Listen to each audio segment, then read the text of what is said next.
Red RZR 56 here, guys, working on a Polaris razor, and the subject of how much is too much on drive shaft wiggle, drive shaft play, call it whatever you want, regarding the drive shaft that comes from the transfer case out of the transmission, which is back here. Kind of hard to see it down in there, but there's the U-joint that comes out of the front of the transfer case and goes forward. Back up a little bit here so you can see what's going on. A little more perspective. There's the 2009 RZR. I'm looking forward from the driver's side, and I'm going to grab the drive shaft right here. I'm going to grab it about midpoint and give it a shake. I'm here to tell you guys, we got a problem. We got it front, and let me move the light back in there. Try to light that up a little bit for you. Now I'm looking at the rear U-joint. There it is right there. You can see that moving. That's, I don't think it's the U-joint that's as bad as much as it is the splines. And I think what we're going to find when we're tearing it down, what we're doing today, putting in a new replacement drive shaft.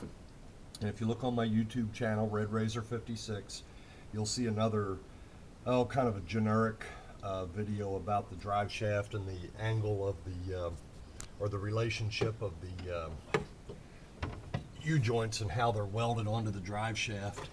And I'm going to get up real close here and see.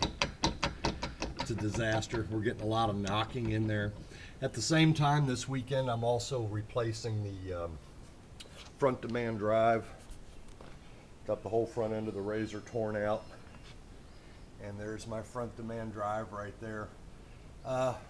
Right at 5,000 hard, rocky Ozark mountain trails that have taken its toll on the front end.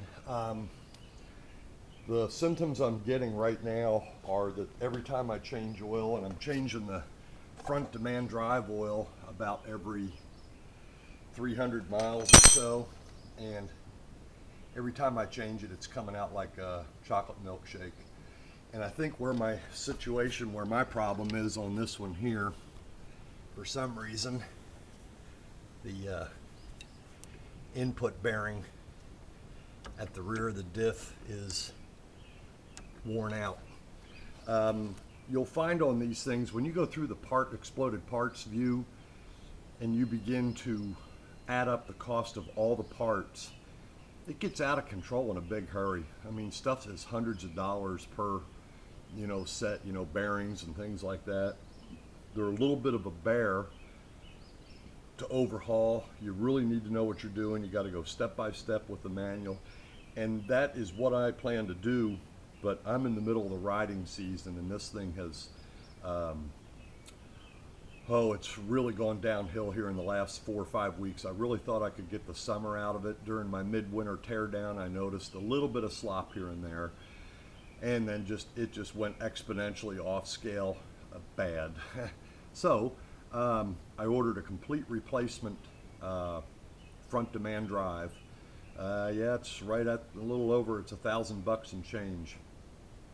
But what I plan to do is, at my leisure, be able to tear down the existing front demand drive and rebuild it at my own pace, order whatever parts are necessary, any surprises that you come to and go, wow, that's something.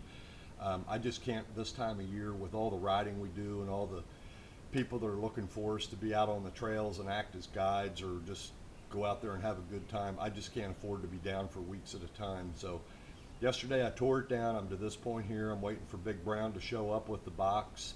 I'll have this out in about another 20 minutes. I'm just down to the roll pin and the 4 bolts, and slide the new one in, get it serviced and ready to go, and then take care of the other one. But I'm here to tell you, something's up with the drive shaft, and when I get it all put back together, I'll give another video.